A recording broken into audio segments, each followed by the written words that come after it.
Bonjour à tous. Oui, l'Éternel est celui qui guérit celui qui a le cœur brisé. Et sa parole dit qu'il est près de celui qui a l'esprit abattu. Que le Seigneur restaure un cœur ce matin. Que le Seigneur guérisse une âme blessée ce matin. Au nom de Jésus-Christ. Nous te bénissons dans le nom de Jésus-Christ. Amen. Nous voulons partager l'évangile ce matin dans le livre de Luc. Luc 8.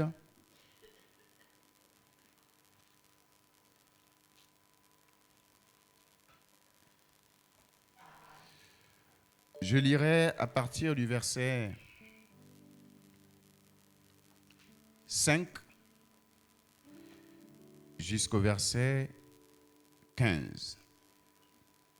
Je vais faire la lecture dans la version Louis II. Pour ceux qui peuvent honorer la parole de l'Éternel, si vous pouvez vous lever, s'il vous plaît.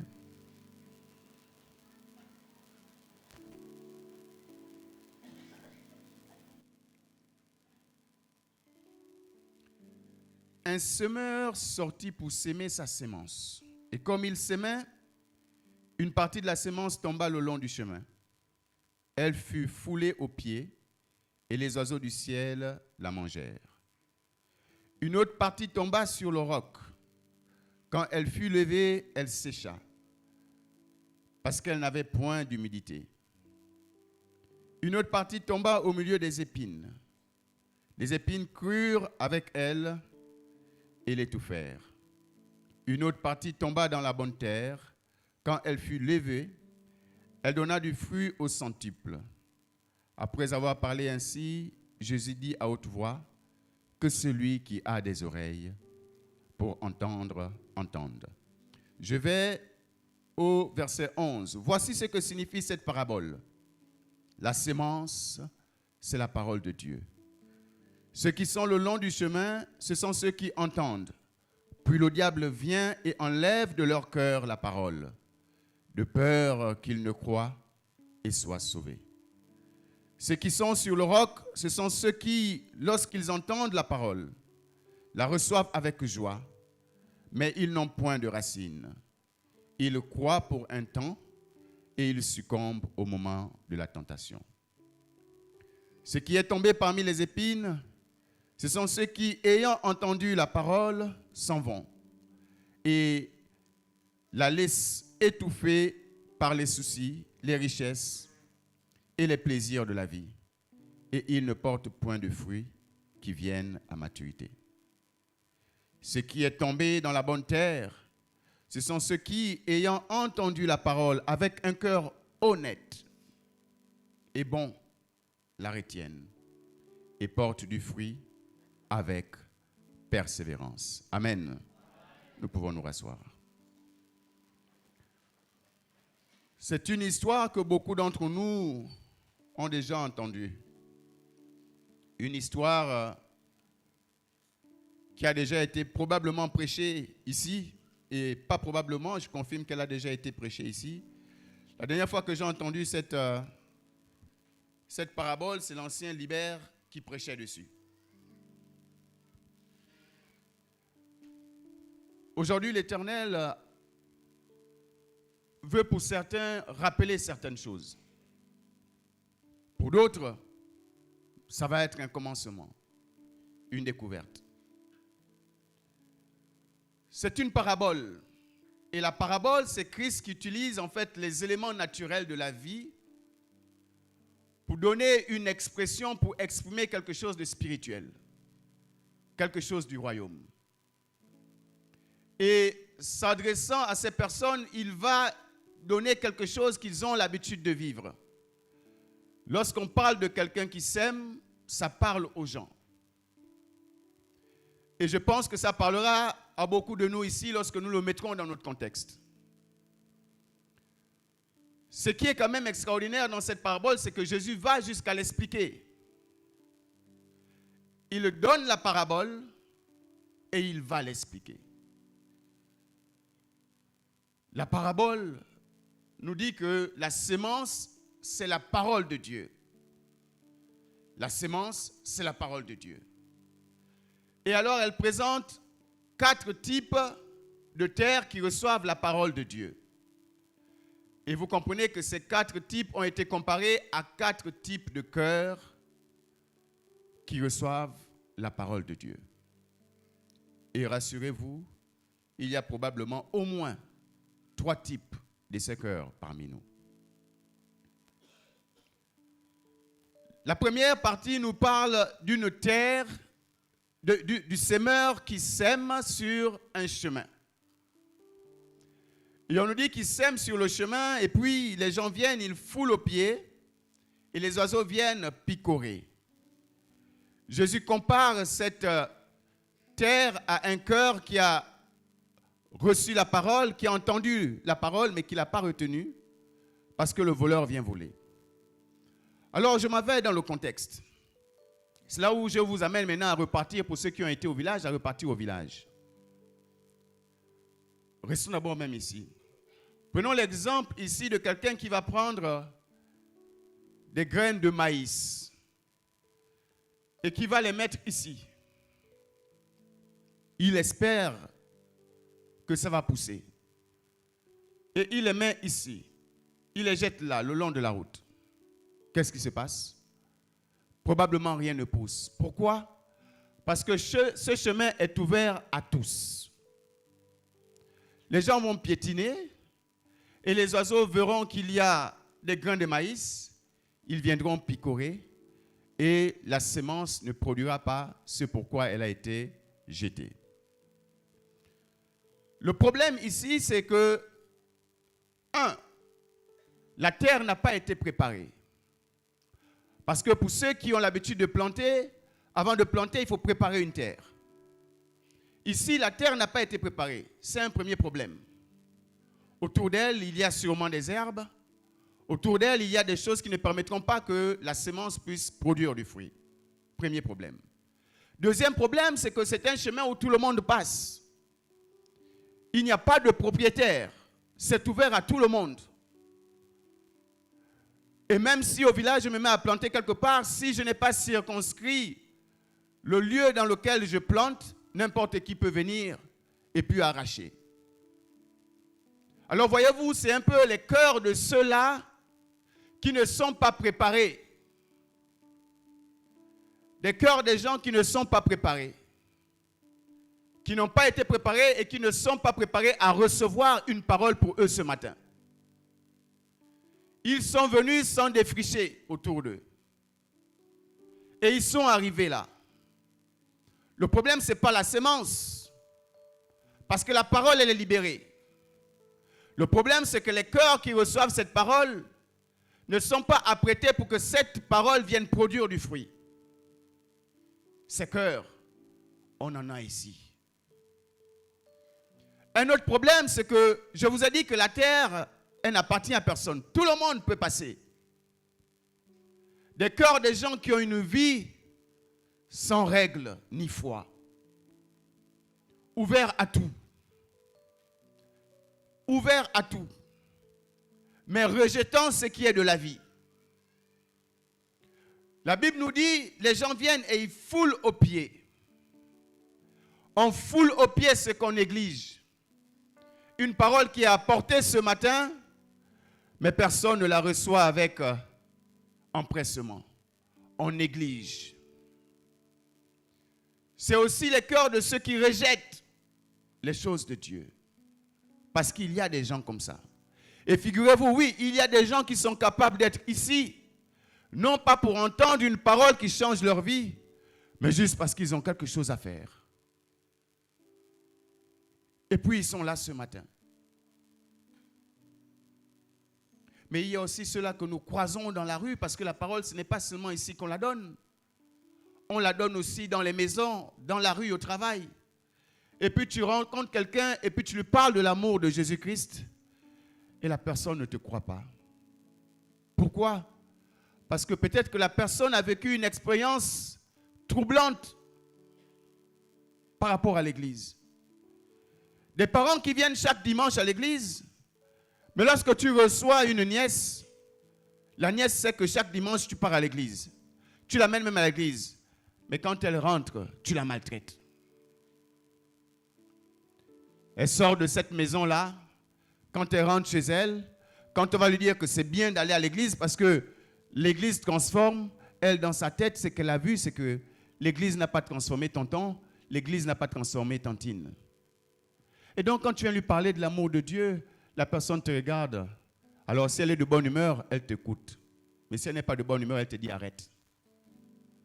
Un cœur réfractaire. Il y a alors, nous comprenons ici le problème, le cœur doit être préparé. Et c'est pour cela qu'on arrive ce matin et puis la première chose qu'on va faire, on va commencer à prier. Je fais moi-même ce témoignage. Il arrivait un temps où j'arrivais à l'église,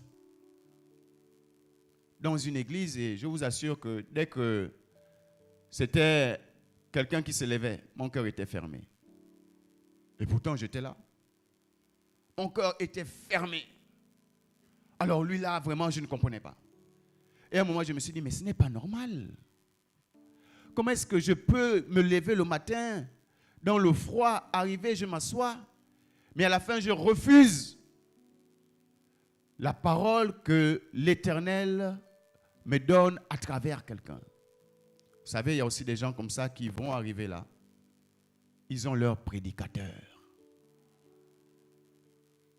Si ce n'est pas l'apôtre qui prêche, si ce n'est pas le pasteur, mais celui qui se lève là, il parle sur la base de la parole. Peu importe les là, les lui, peu importe. C'est sur la base de la parole. Choisi, il est élu, choisi de Dieu pour vous apporter un message. Je peux vous faire ce témoignage. Là, moi, je l'ai vécu. Je l'ai vécu. Je rejetais systématiquement la parole. Mais Dieu soit loué. Je me suis mis à prier.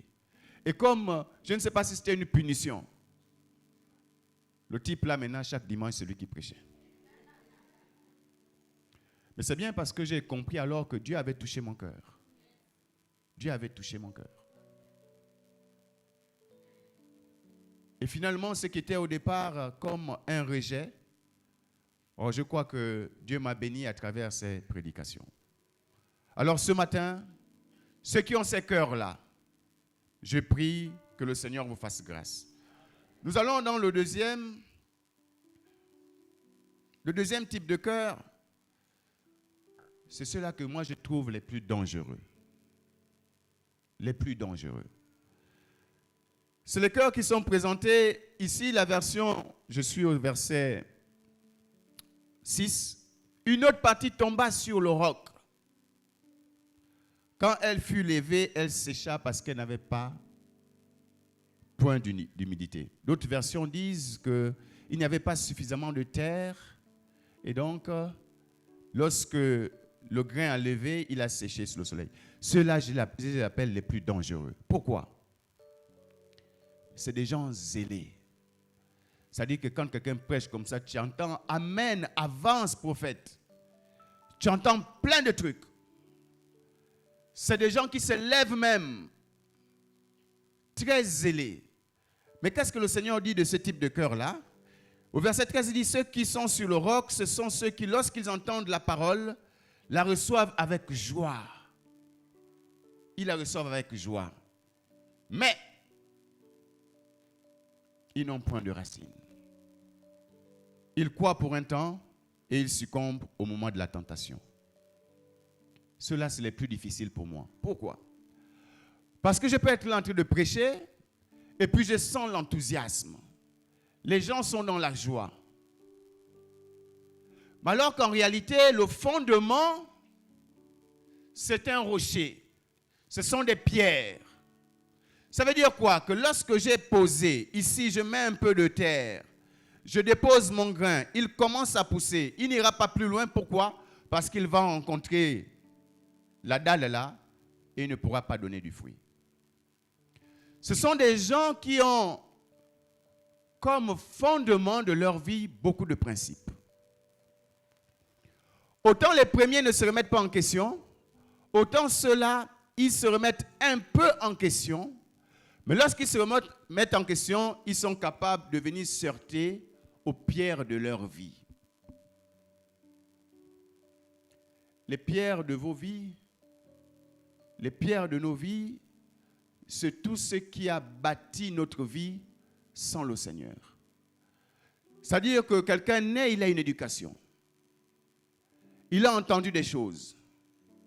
Et puis il grandit. Et puis il arrive ici, on lui donne une bonne parole. Waouh, la parole est bien. Mais quand il rentre chez lui, il se retrouve face à une situation, il ne pourra pas aller loin. Je prends un exemple. Voilà quelqu'un qui a entendu, on prêche sur le bon samaritain. On prêche sur le bon samaritain qui nous enseigne en fait à aimer celui qui n'est pas forcément de la même race que nous. Celui qui n'est pas de la même famille que moi. Celui qui n'est pas de la même ethnie que moi. Et puis voilà une maman, elle a reçu la prédication ici. Elle a dit Amen, ça c'est bien. Elle rentre avec le papa à la maison. Et puis il y a le fils qui dit, bon papa, j'ai une situation, je dois vous présenter à celle qui sera l'élu de mon cœur. Ah, quelle belle nouvelle. Et puis on va poser la question, mais dites-moi un peu, elle est de quelle ethnie? Ah non, elle est pour nous. Ah non. Chez nous, on n'épouse pas les pour nous. C'est ce genre de cas-là.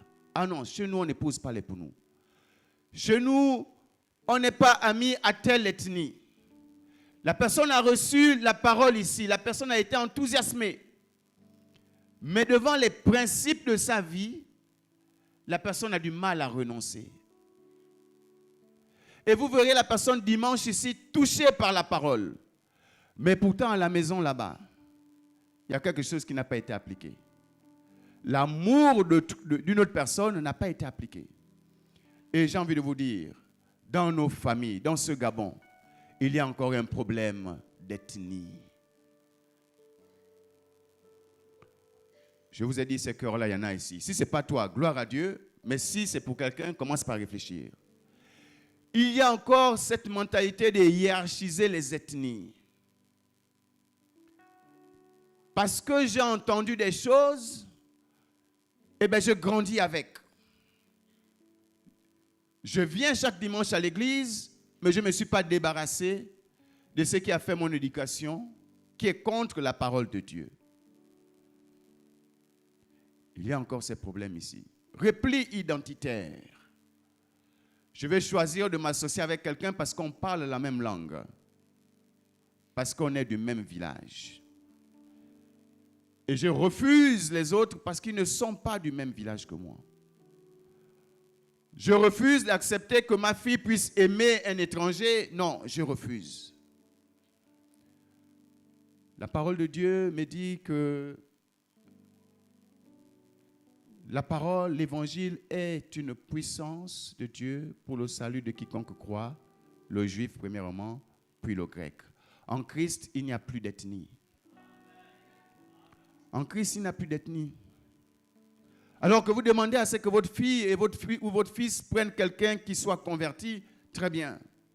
Mais un jugement uniquement par l'ethnie, je vous renvoie vous-même à vos propres considérations. Mais c'est à revoir. C'est des choses qu'il faut revoir. Ceux qui sont aussi touchés, on prêche et puis tu vois que les gens sont touchés. Tu te dis, oui, là, le message est passé. Une tristesse. Tu te dis, oui. Mais ces mêmes personnes-là, vous les croisez là en train d'attendre le taxi, vous êtes capable de les voir en train de se chamailler avec le taximan. Vous êtes capable de les voir en train de mal parler à quelqu'un. Vous êtes capable, quelqu'un qui sort avec sa voiture là, parce que l'autre a fait une manœuvre qui ne lui convient pas, vous allez le voir faire des grands signes. Et pourtant, lorsqu'on a prêché ici, il avait l'air très touché. Mais touché par quoi? Parfois, nous sommes juste conduits par nos émotions. L'apôtre Paul va dire aux Corinthiens, 2 Corinthiens 17, La tristesse qui vient de Dieu amène à une repentance qu'on ne regrette pas. C'est-à-dire que si vous avez été touché par la parole ici, il ne faut pas qu'elle reste une émotion. Il faut qu'elle vous amène au fond de vous à changer.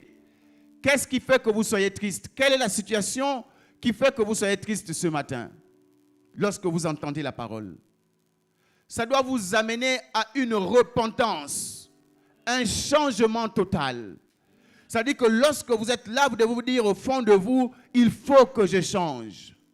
Alors si ça ne reste qu'une tristesse par les émotions, eh bien, malheureusement, lorsque la tentation reviendra, la tentation d'insulter quelqu'un, la tentation d'être méchant, lorsqu'elle reviendra, vous retomberez à l'intérieur. Parce qu'il n'y a pas eu une repentance profonde. La troisième catégorie, c'est ceux qui ont, je suis au verset 8, au verset 7, pardon. Une autre partie tomba au milieu des épines. Les épines crurent avec elles et l'étouffèrent. Jésus-Christ, au verset 14, dit, ce qui est tombé parmi les épines, ce sont ceux qui, ayant entendu la parole, s'en vont et la laissent étouffer par les soucis, les richesses et les plaisirs de la vie. Ils ne portent point du fruit qui vienne à maturité. La première terre, j'ai dit, le problème, c'est qu'elle n'était pas défrichée, elle n'était pas préparée. Et elle appartenait à tout le monde. Il n'y avait aucun propriétaire. La deuxième terre, il y avait des pierres en dessous, il était difficile de labourer. On peut défricher, mais pour labourer, il sera difficile. Donc, on n'ira pas au fond. La troisième terre a une particularité, c'est qu'elle est sûrement défrichée, on l'a sûrement labourée, mais lorsqu'on a planté la bonne sémence, il y a aussi la mauvaise sémence qui a été plantée. Et les deux ont poussé. Mais souvenez-vous que lorsque je plante un grain de maïs, le but n'est pas seulement qu'il pousse. Il faudrait qu'à la fin, qu'il me produise un épi de maïs. Donc, s'il a poussé et qu'à la fin, il est mort, le but n'est pas atteint. Et alors, pour ce cœur-là, il y a la parole qui est sémée, on la reçoit, mais en nous aussi, il y a d'autres choses qui sont sémées. Et les deux grandissent, un peu comme l'ivraie et le blé. Les deux grandissent. On entretient une vie bicéphale, une vie qui... Je suis capable de vivre dans la fornication, mais je suis capable aussi de venir à l'église. Je suis capable d'aimer la parole de Dieu. Je suis capable de vivre dans l'adultère. Et je suis capable aussi de venir à l'église, de faire même le service. La parole de Dieu me dit en fait que le grain il pousse, mais son fruit n'arrive pas à maturité. Alors on pourra voir les œuvres par les yeux des hommes, mais il n'y aura pas une véritable transformation. Les bénédictions qui sont prévues pour ceux-là qui sont au service, mais un service véritable, ces bénédictions, nous ne les voyons pas dans la vie des gens. Mais il y a aussi le doute qui naît. Nous avons planté, reçu la parole, mais nous grandissons avec le doute. Le doute que dans ma famille, en fait, les gens ne dépassent pas 40 ans. Le doute que dans ma famille, en fait, non, nous sommes maudits. La parole de Dieu me dit, Romains 8:1, il n'y a donc maintenant aucune condamnation pour ceux qui sont en Christ. Si j'ai reçu cette parole, et si elle est venue pour produire de fruits, le fruit doit être produit en moi. Alors le fruit que cette parole produit en moi, c'est que véritablement, même si les générations précédentes ont été maudites, moi maintenant je suis en Christ, il n'y a plus de condamnation. Et le doute s'en va. Mais on se retrouve avec des gens qui ont peur des situations. Ils sont né de nouveau, j'ose croire. Mais il marche dans le doute. Si Dieu est pour nous, qui sera contre nous? Des gens qui ont peur dans des situations, ils ont peur. Au point où même parfois, facilement, on est reparti vers le village pour aller chercher une corde qu'on attache au rein, qu'on attache je ne sais où. On va chercher un bracelet, on va faire des scarifications. Et puis on revient à l'église. Et puis on est là. Et puis on prêche même Jésus-Christ. On est capable de dire à quelqu'un dans la rue, Jésus-Christ t'aime. Mais quand la personne te regarde, tu ne vis pas. Tu ne vis pas la parole que tu annonces.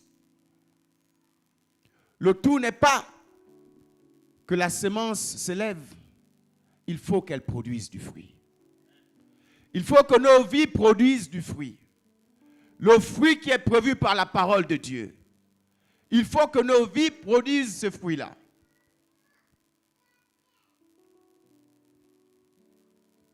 Et ça, on a aussi ce type de cœur ici. De cœurs qui reçoivent la parole de Dieu, mais l'esprit est ailleurs. Les soucis de ce monde. Nous passons tous par des situations difficiles. Je dis souvent aux gens, quand vous voyez Maman Gabi venir chanter avec joie, ce n'est pas qu'elle n'a pas de problème. Mais c'est sûr qu'elle a dit au Seigneur, toi tu t'occupes de ça, moi je te loue.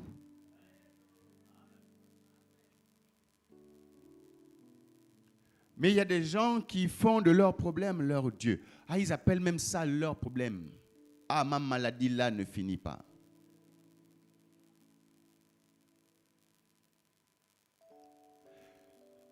Des gens qui ont fait des problèmes, des situations, des carences de la vie,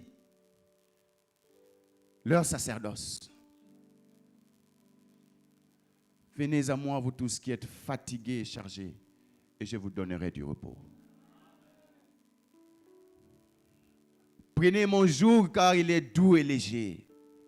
Je suis humble de cœur. Et à la fin, il dit, et votre âme trouvera du repos. À qui donnez-vous vos soucis? Vous les portez avec vous parce que vous comptez sur vos propres forces? Avez-vous cru à cette parole? Venez à moi, vous tous qui êtes fatigués, et je vous donnerai du repos. Est-ce que vous avez cru à cette parole? Ah, elle n'a pas encore produit son fruit. Elle n'a pas produit son fruit. Pourquoi? Parce qu'il y a les épines de la vie. Lorsque cette parole monte en vous, lorsqu'elle monte en moi, et que je n'ai pas l'assurance en cette parole, il y a le doute qui vient. Il y a la situation présente qui vient. Et même après avoir déclaré cette parole, et au fond de toi, on te dit, ben, attends, est-ce que là tu as eu la paix? Tu viens de déclarer ça, est-ce que tu as eu le repos? Croyez en la parole de Dieu. Croyez en la parole de Dieu. C'est une ferme assurance des choses qu'on espère. L'assurance, c'est dans ce qu'on espère. Et on espère que cette parole va s'accomplir dans ma vie. C'est une assurance. J'y crois déjà. Avant de voir ces choses s'accomplir dans ma vie, j'y crois déjà. Et lorsque quelqu'un vient prophétiser, je reçois cela avec foi parce que je crois que cela s'accomplira dans ma vie. Le doute, l'incrédulité.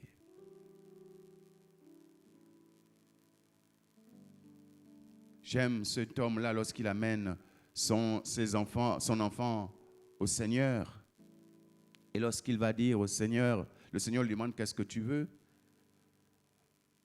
Est-ce que tu veux que l'enfant soit guéri? Il dit, si tu peux. L'Éternel dit, si tu peux. Jésus dit, si tu peux. Et alors là, il comprend qu'il a fait quelque chose, il a dit quelque chose de grave. Et à la fin, il va dire, Seigneur, viens au secours de mon incrédulité. Parce que Christ va lui dire avant, tout concourt, tout est possible à celui qui croit.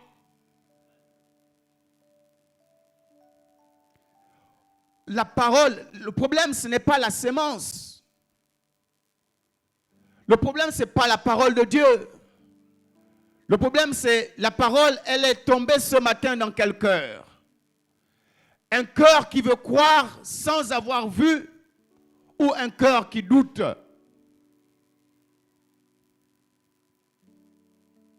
Tout dépend. Alors oui, vos cœurs sont disposés à recevoir la parole de Dieu, mais le doute est là. Les soucis de la vie sont là. Ça vient bloquer. La dernière catégorie.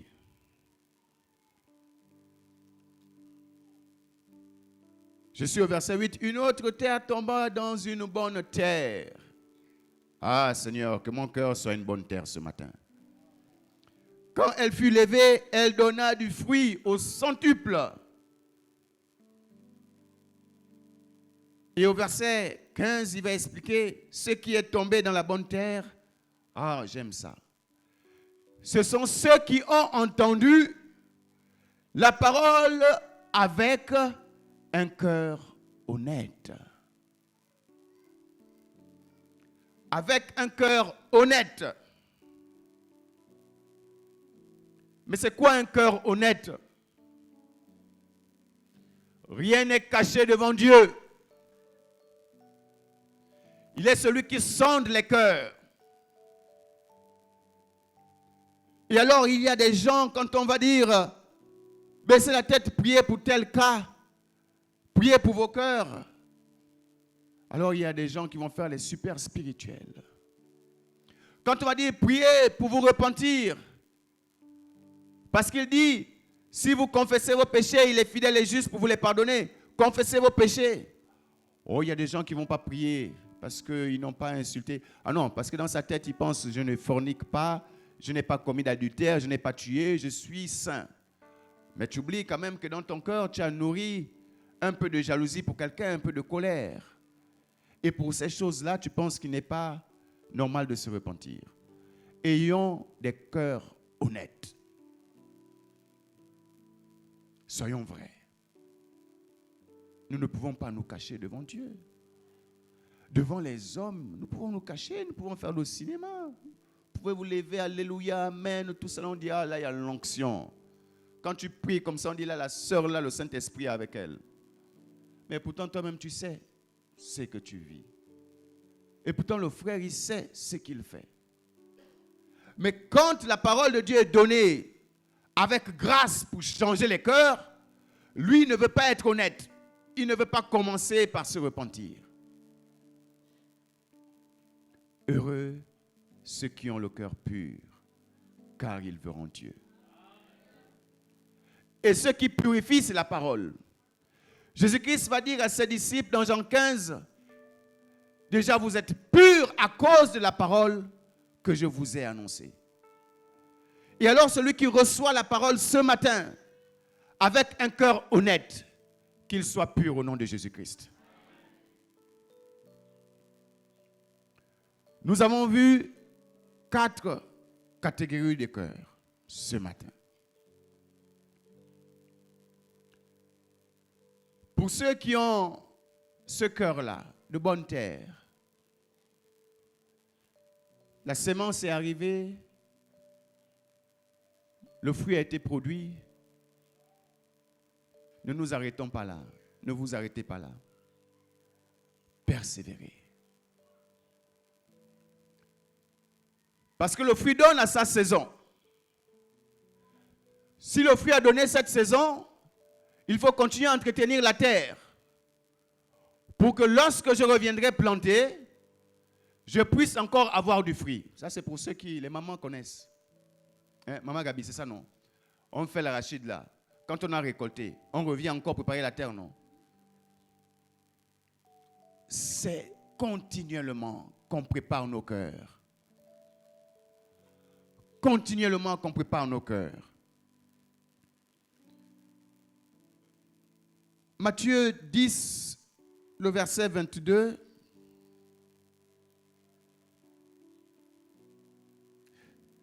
Celui qui persévérera jusqu'à la fin sera sauvé. Persévérer. à entretenir le cœur. À entretenir cette terre qui doit recevoir la sémence. Remettez-vous en question. La terre, on la remue. C'est-à-dire qu'il y a une remise en question de nos positions, de nos façons de penser, de nos façons de parler aux gens. Une remise en question. Il faut que nos cœurs soient circoncis. Nos cœurs appartiennent à qui? Il faut que nos cœurs appartiennent à celui qui donne la vie. Ils ne peuvent pas être ouverts à tout et à tous. Notre terre nous appartient.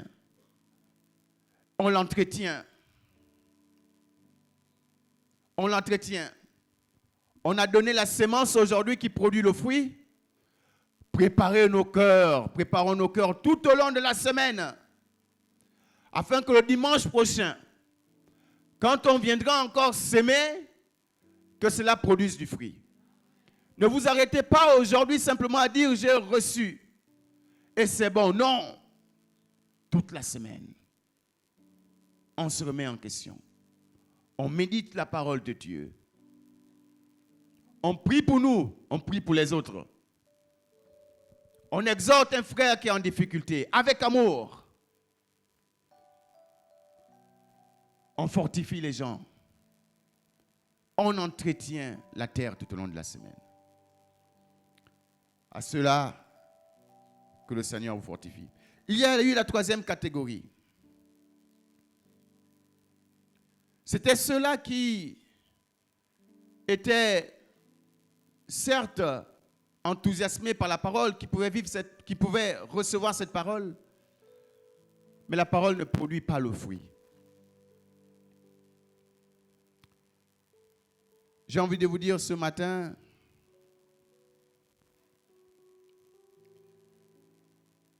Proverbe 20, le verset 22 dit « Compte sur le Seigneur et il te sauvera ». Ce matin, regarde au Seigneur. Qu'est-ce qui représente les épines? Quelles sont les épines de ta vie? Regarde au Seigneur. Regarde au Seigneur. La deuxième catégorie, on a dit, ce sont les cœurs qui sont remplis de principes. Il y a un rocher en dessous. Ce rocher, malheureusement, ce n'est pas le rocher de la foi. Ce sont des pierres de nos principes, de nos éducations, de ce que nous avons entendu, de ce que nous avons vu, de nos expériences. Ça représentait comme un soubassement, rocailleux, pierreux. Et lorsque la parole vient, elle est confrontée à ces principes-là. Ce matin, selon que la parole dit, selon que l'Éternel dit, ma parole est comme un marteau capable de briser un roc. Que la parole de Dieu brise les rocs de vos cœurs au nom de Jésus-Christ. Le rocher qui doit être le fondement de votre vie, c'est Christ. La pierre angulaire. Ceux qui bâtissent sans lui, bâtissent en vain. Vous verrez des choses comme un éternel recommencement. Pourquoi? Parce que le soubassement n'est pas fait sur le rocher de la vie, le rocher de votre salut. Alors, le but ici, c'est d'enlever ces pierres-là. Parce que la terre...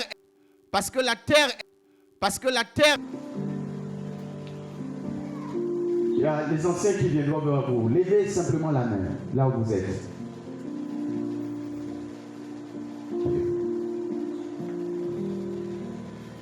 Si les anciens, vous pouvez voir ceux qui ont levé la main, vous pouvez aller prier pour eux, s'il vous plaît. Vous avez l'impression que jamais la parole ne vous est adressée.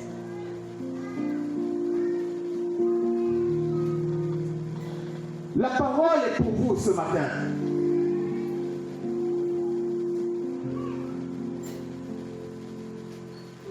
Elle ne repart pas sans avoir accompli ce pourquoi il a été envoyé.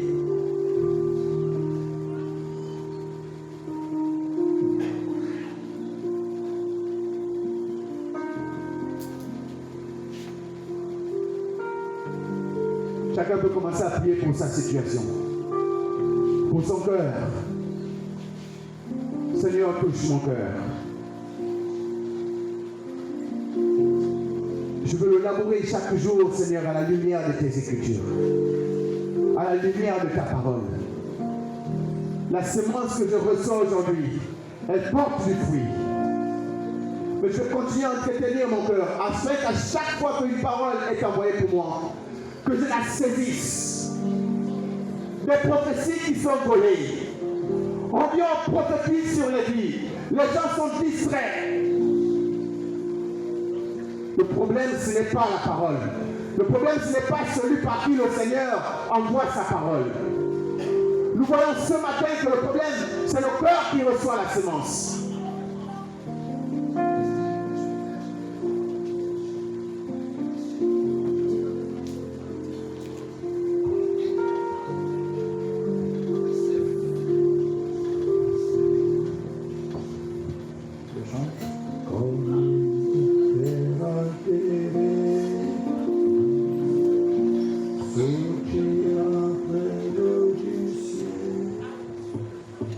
Nous appelons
Merci pour ces cœurs qui se sont ouverts à toi ce matin.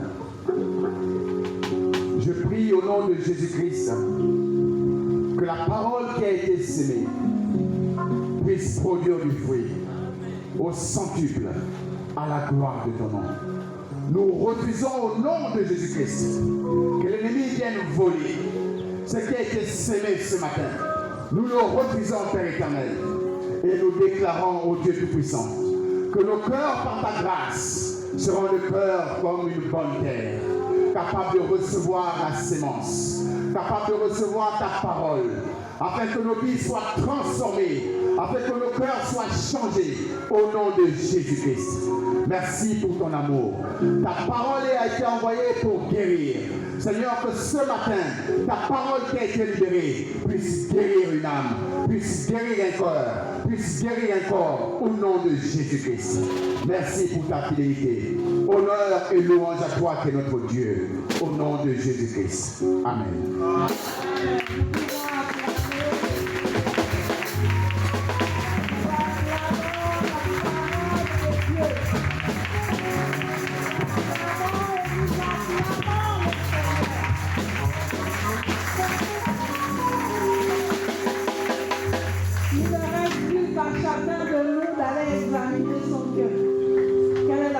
De mon cœur.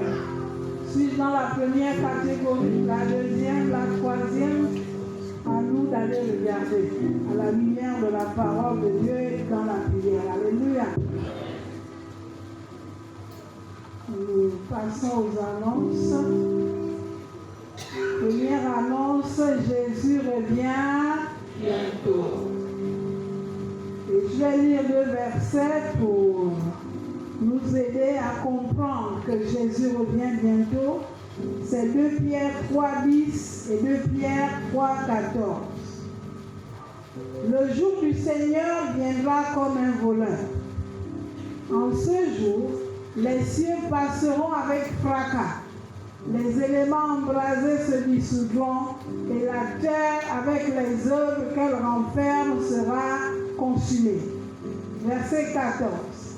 C'est pourquoi, bien-aimés, en entendant ces choses, appliquez-vous à être trouvés par lui sans tache, irrépréhensibles dans la paix. Alléluia. En entendant qu'on soit trouvés sans tache, irrépréhensibles, travaillant pour que notre cœur soit le bon cœur. Alléluia. Nous voulons saluer les personnes qui nous visitent ce matin. Si vous êtes là pour la première fois,